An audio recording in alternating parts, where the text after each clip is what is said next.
Let me tell you something that might change how you think about wealth. Every 3 years, the Federal Reserve conducts a massive study called the Survey of Consumer Finances. They interview thousands of American households, documenting in extraordinary detail how people earn, save, spend, and invest their money. They track everything from checking account balances to stock portfolios to real estate holdings. And buried in this data is something remarkable: clear, consistent patterns that separate those who build significant wealth from those who struggle financially their entire lives. I have been studying wealthy people for over 70 years. I have met thousands of millionaires and billionaires. I have analyzed countless businesses and investment portfolios. And what I have found aligns perfectly with what the Federal Reserve data shows. Building wealth is not about luck. It is not about inheritance. It is not about having a high income. It is about habits, specific, learnable, repeatable habits that anyone can adopt regardless of their starting point. Today, I am going to share with you the 5 habits that the data shows all millionaires share. These are not opinions or theories. These are patterns backed by rigorous research involving hundreds of thousands of data points collected over decades.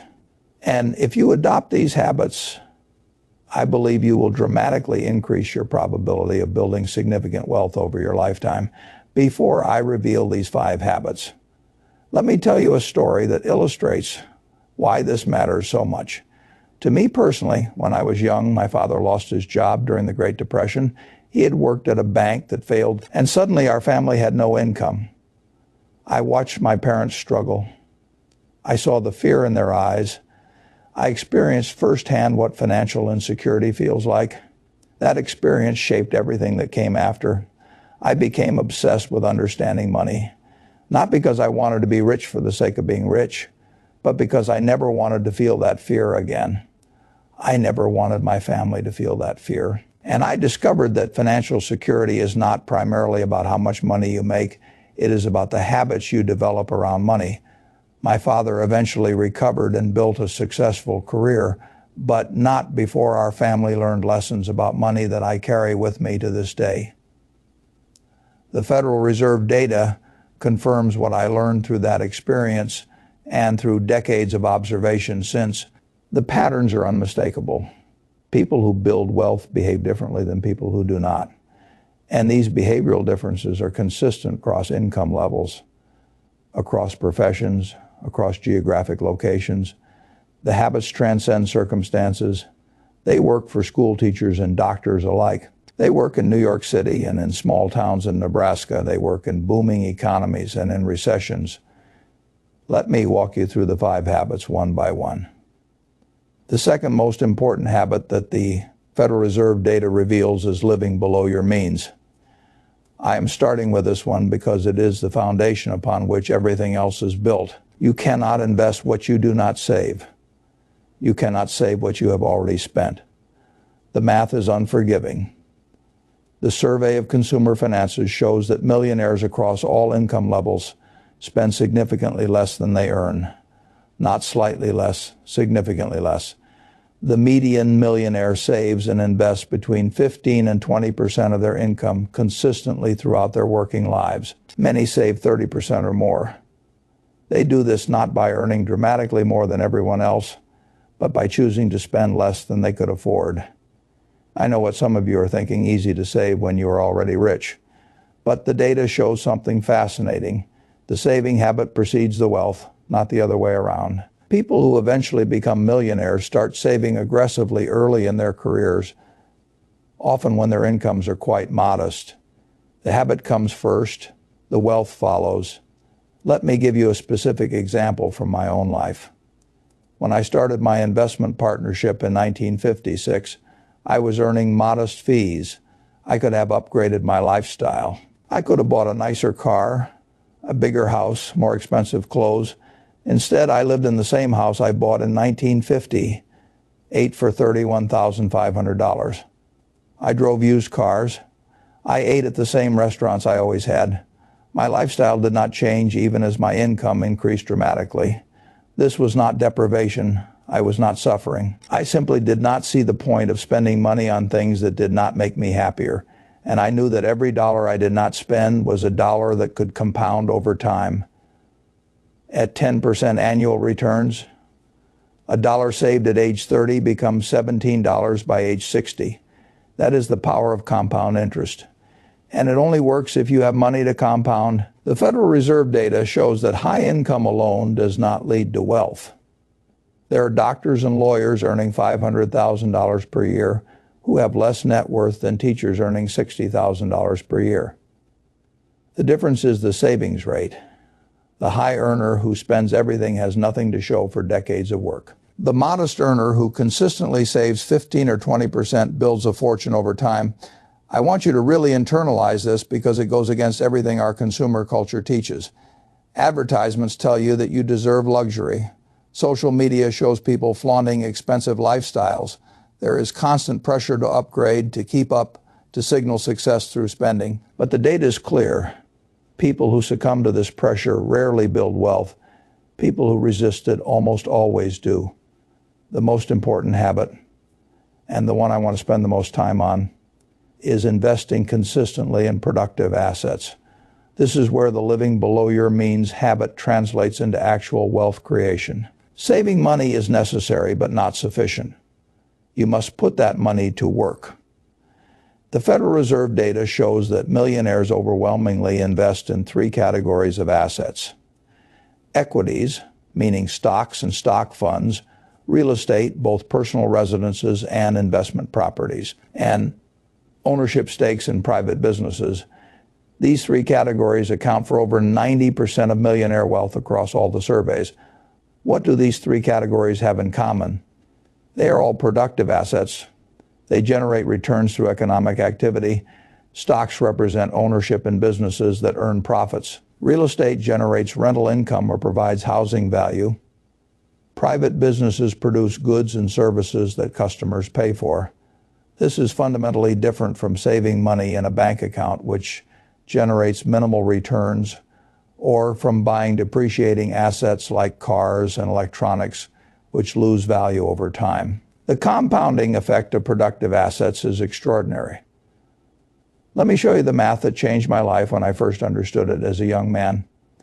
If you invest $500 per month in the stock market starting at age 25, and you earn the historical average return of about 10% per year by age 65, you will have accumulated approximately $3.2 million. You will have contributed $240,000 of your own money over those 40 years. The remaining nearly $3 million came from investment returns compounding on top of each other. This is not speculation or hope. This is what the stock market has actually delivered over long periods throughout American history. There have been crashes and bear markets and recessions and depressions along the way, but the overall trajectory has been relentlessly upward because the underlying businesses keep growing, keep innovating, keep generating profits. Now here is where most people go wrong. They try to time the market. They try to pick the perfect moment to buy or the perfect moment to sell. They hear about a hot stock and pile in. They panic during crashes and sell at the bottom. The Federal Reserve data shows that millionaires rarely do any of this.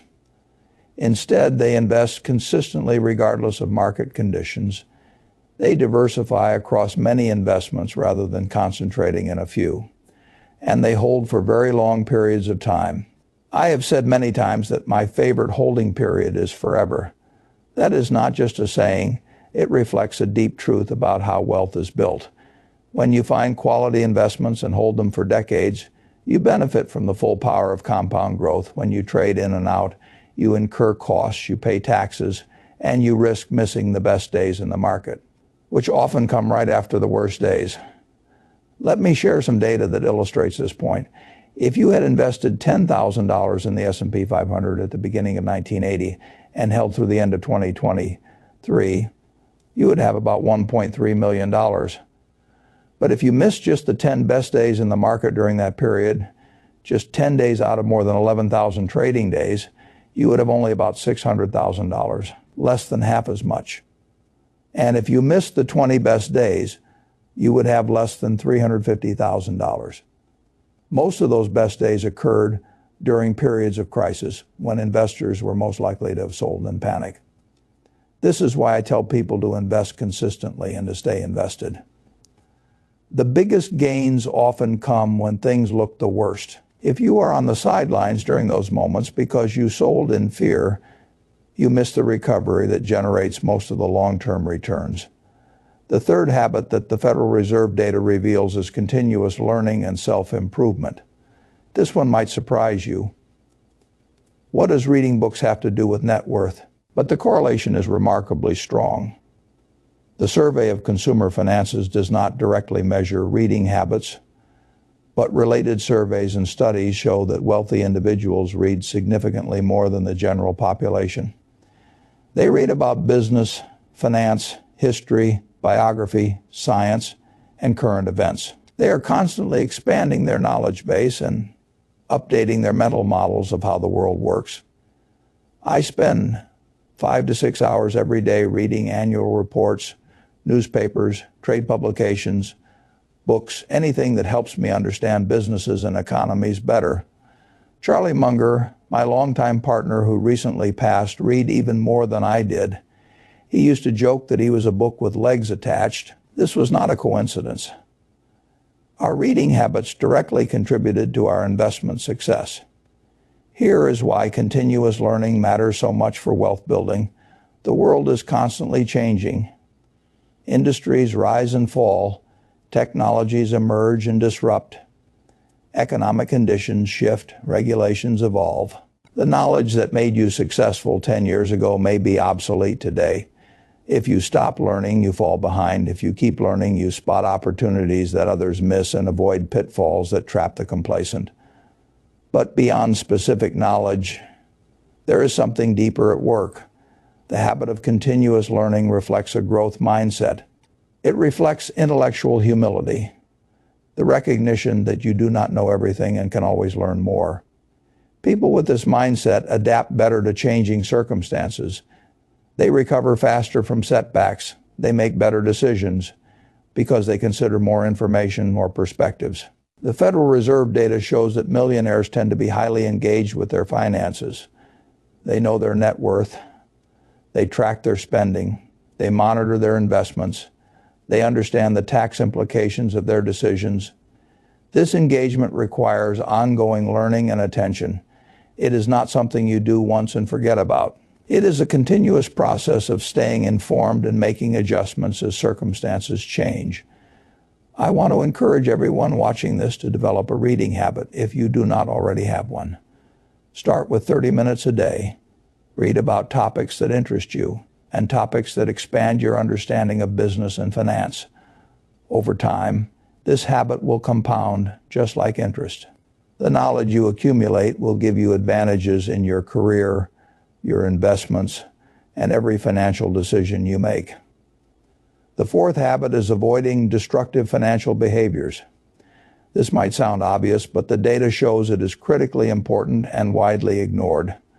There are certain behaviors that are almost guaranteed to prevent wealth accumulation, and millionaires systematically avoid them.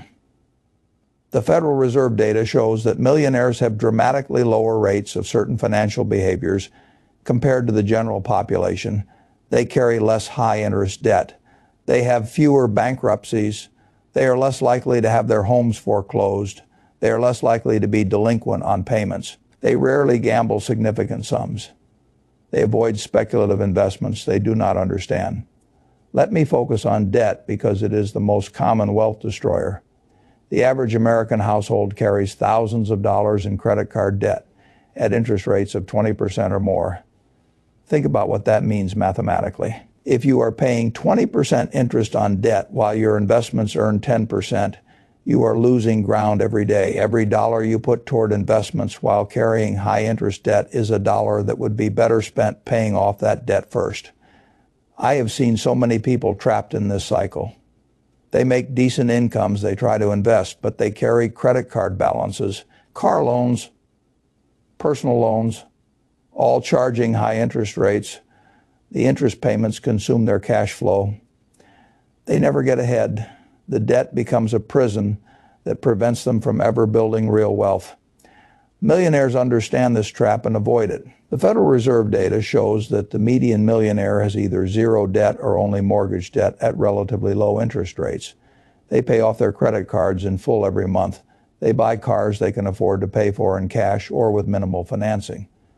They do not let lifestyle inflation drive them into debt. Let me share a principle that I learned early and have followed my entire life. If you cannot pay cash for something other than a house, you cannot afford it. This sounds extreme to many people, but it reflects a fundamental truth about the relationship between debt and wealth. Debt is borrowing from your future self. Every dollar of interest you pay is a dollar that could have been compounding in your favor. The borrower becomes servant to the lender, as the ancient proverb says. Millionaires refuse to be servants. They refuse to hand over their future wealth to pay for present consumption. The other destructive behavior I want to highlight is speculation. This is different from investing. Investing is buying productive assets based on analysis of their long-term value. Speculation is gambling on short-term price movements based on hope or hype or the greater fool theory that someone will pay more than you did. The Federal Reserve data shows that millionaires have minimal exposure to speculative assets. They do not day trade. They do not chase meme stocks. They do not put significant money into cryptocurrencies or other assets with no underlying cash flows. When they invest in things they understand with long track records of generating returns. I have been in this business for over 70 years, and I still do not invest in things I do not understand. This is not because I am incapable of learning. It is because I know that straying outside your circle of competence is one of the surest ways to lose money. The millionaires in the Federal Reserve data have learned the same lesson, whether through study or through painful experience. I recall a conversation I had years ago with a man who had made a fortune in the steel business. He told me that he had lost more money on investments outside steel than he had ever made inside it. He understood steel, he understood its economics, its cycles, its competitive dynamics.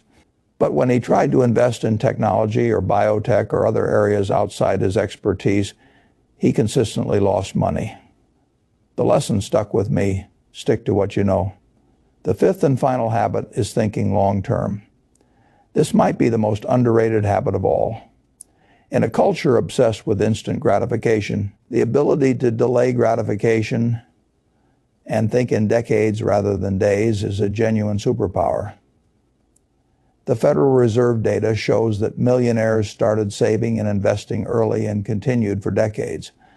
The median age at which millionaires reach that status is well into their 50s or 60s. This is not because they got lucky with a single investment in their 50s.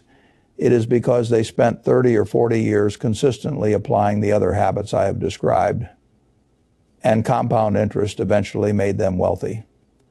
This is crucially important to understand. Wealth building is slow, it is boring, it is repetitive. It does not make for exciting stories or viral social media posts, but it works. It works every single time for people who have the patience and discipline to stick with it. Let me give you a personal example. When I was 21 years old, I had about $10,000 today. That initial stake, along with everything I added and invested over the subsequent decades, has grown into one of the largest fortunes in history.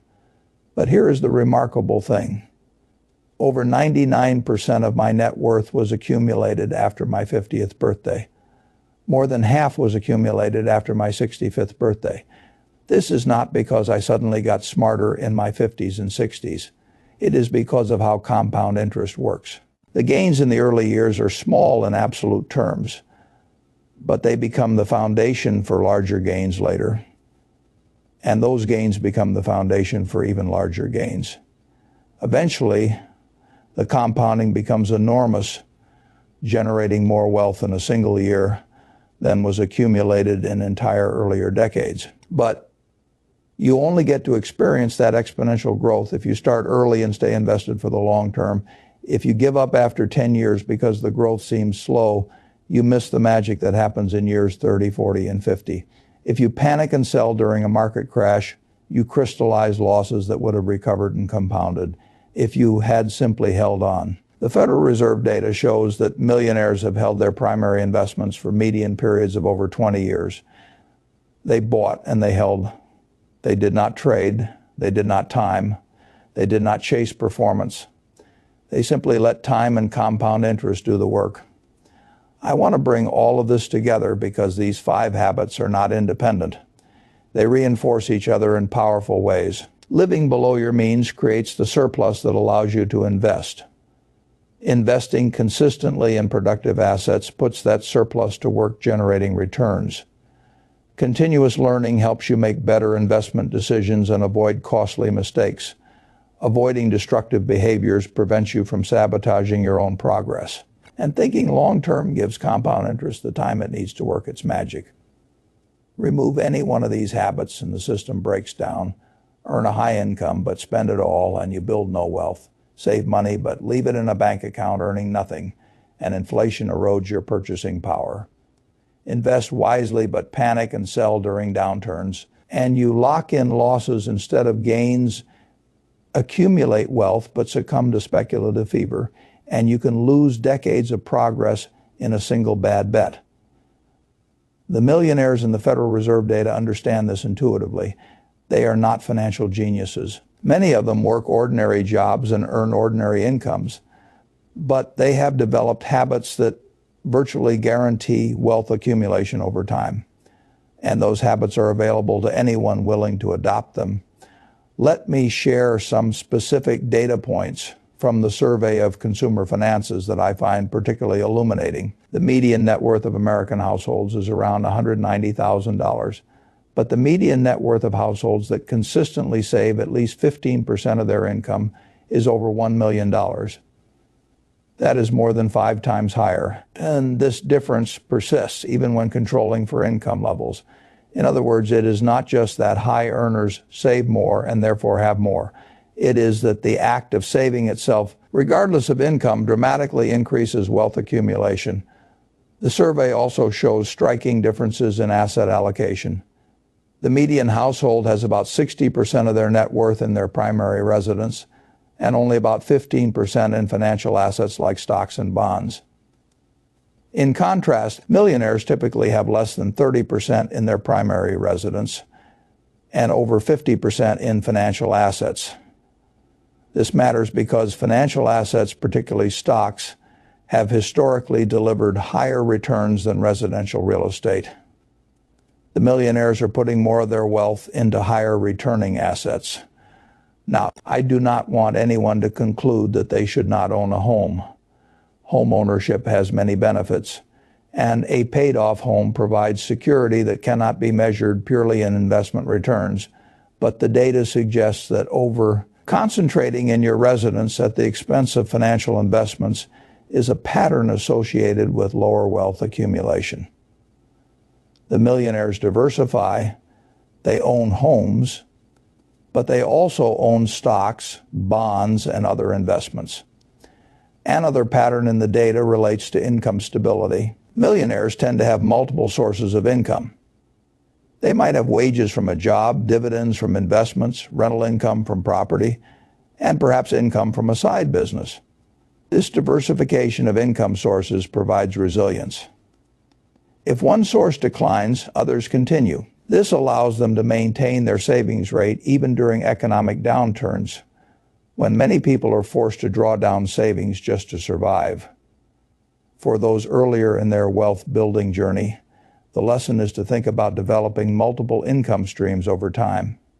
This does not mean working 3 jobs and burning yourself out. It means gradually building assets that generate passive income, investments that pay dividends, perhaps rental property or a small business on the side. Each additional income stream makes you more financially resilient and accelerates your wealth building. I want to address something that I know some of you are thinking. What about inheritance? What about luck? What about privilege? Do these not matter? The data shows something interesting here. The majority of millionaires in America are first-generation wealthy. They did not inherit their money. They built it through the habits I have described. Yes, some people start with advantages. Yes, luck plays a role in individual outcomes. Yes, systemic barriers make it harder for some people than others. I do not deny any of this, but the habits still matter within any starting circumstance. The people who adopt these habits build more wealth than those who do not. A person starting with nothing who saves consistently, invests wisely, keeps learning, avoids destructive behaviors, and thinks long-term will end up far better off than a person who starts with advantages but lacks these habits. The data is unambiguous on this point. I have met countless people who started with nothing and built fortunes through disciplined application of these principles. I have also met people who inherited millions and lost everything through lack of discipline. The habits matter more than the starting point. They matter more than income. They matter more than luck. Over long periods of time, the habits dominate everything else. Let me talk about the psychological dimension of these habits because I think it is often overlooked. Building wealth is as much a mental game as a financial one. The habits I have described require consistent execution over decades. That is hard. Life intervenes. Emergencies happen, temptations arise. Peer pressure pushes you toward consumption. The economy goes through cycles that test your resolve. The Federal Reserve data captures outcomes, but behind those outcomes are thousands of daily decisions. The decision to pack lunch instead of eating out. The decision to drive a used car instead of financing a new one. The decision to stay invested during a market crash instead of selling in panic. The decision to keep learning instead of assuming you already know enough. Each of these decisions is small in isolation, but enormous in aggregate.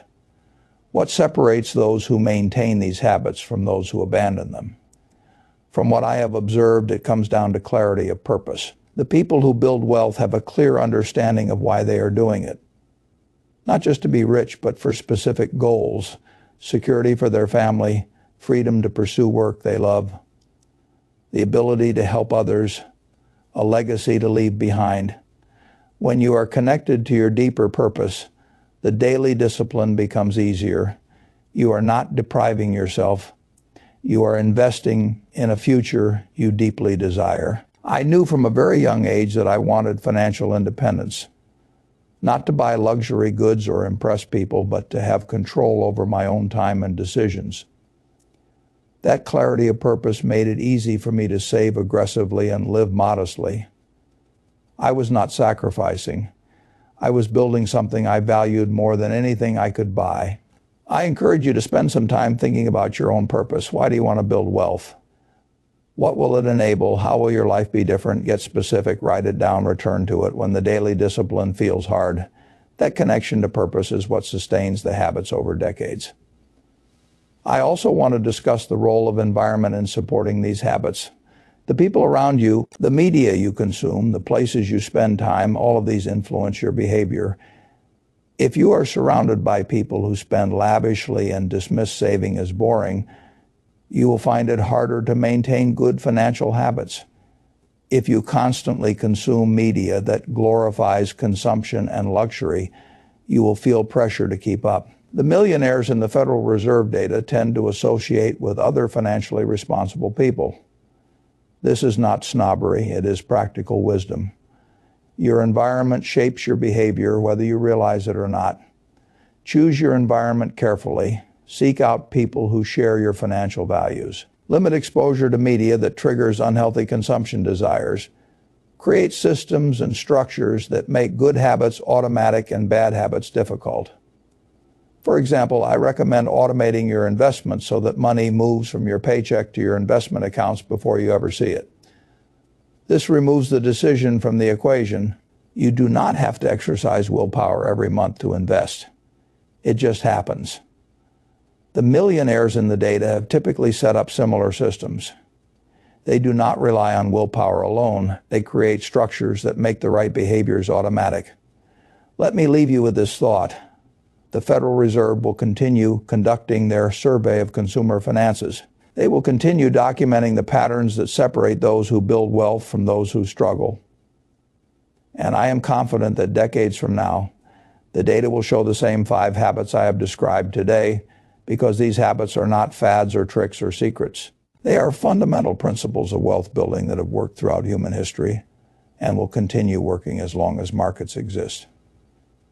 The question is not whether these habits work. The question is whether you will adopt them. That choice is entirely within your control. You cannot control the stock market. You cannot control the economy. You cannot control what opportunities come your way, but you can control your spending. You can control your saving. You can control what you invest in and how long you hold. You can control what you learn and how you behave. These 5 habits are your path to financial security, not tomorrow, not next year, but over the course of a lifetime of consistent application.